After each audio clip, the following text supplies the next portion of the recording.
Shadow and Bone, Episode 2.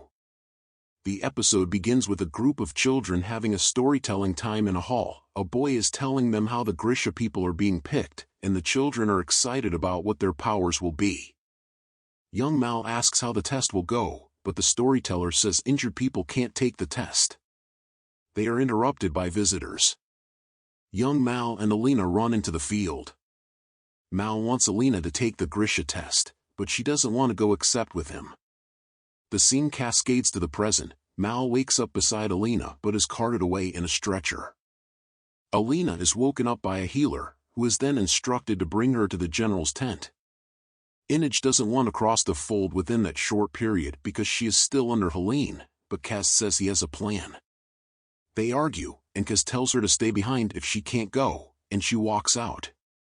Alina is taken to General Kerrigan's tent, asked what she is, and she explains her job as a cartographer and mapmaker. She is asked if she can summon light, but she denies it. The general asks her when she took the Grisha test, but she doesn't answer, so he takes the test on her. It works. Kaz wants to apologize to Inaj, but he is greeted by the men who attacked Petka. The leader of the men asks to make a deal where he takes over the job from Kaz, or he kills him. Kaz concedes with the first one. The men leave. Meanwhile, Jesper and Inaj are analyzing the kind of relationship between Kaz and Petka. She is sure that Kaz wants revenge on Petka, so he wants to risk it all to cross the fold before sunrise. Jesper tries to persuade Kaz, but he is turned down and told to guard the door. Kaz is suspicious of a lady. He thinks she is from East Ravka, across the fold, and tests her. She counts money and speaks the way they do. She pleads with him that she escaped because her daughter is Grisha, and she doesn't want her to fight in the war. He is more concerned about how they crossed the fold unnoticed. She says she paid a man, the conductor, who took them by special transport. She explains the journey to Kaz.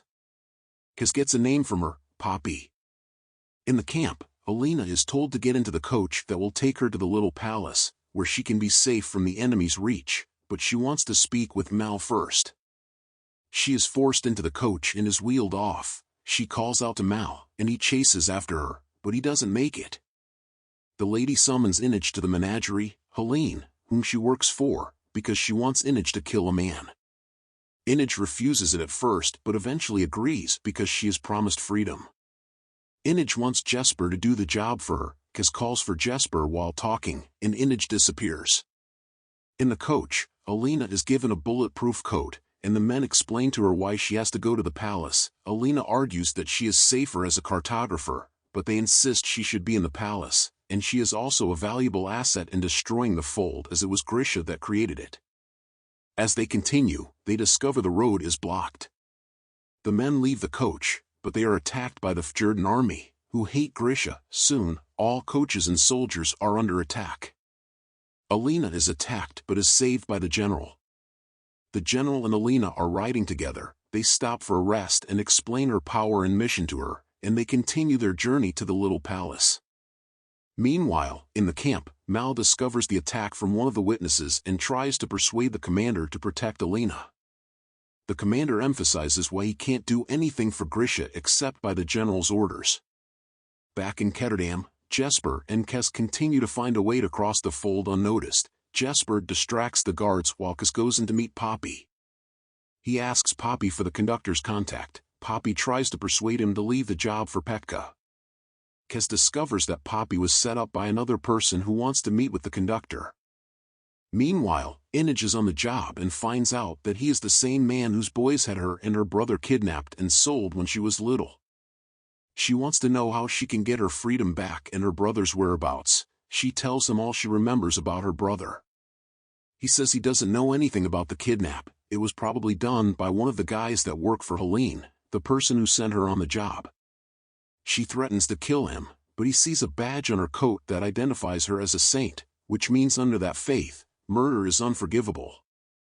He begs her that she can't kill him, and she is about to when she is interrupted by Kaz. Kaz tells her not to kill him and that he is the conductor who will lead them to Alina Starkov, and through the fold, he claims that Helene is aware, so she wants to use Inaj to sabotage the mission. Kaz tells the conductor to get him and Inaj to the little palace to get Alina. In the little palace, Alina is hidden in a suite. She ransacks everywhere and gets a potential weapon that she places under her pillow. Meanwhile, Mal wants to leave the camp to the palace to get Alina. His friends persuade him not to, so he stays. Kaz buys image from Helene with the Crow Club documents as collateral.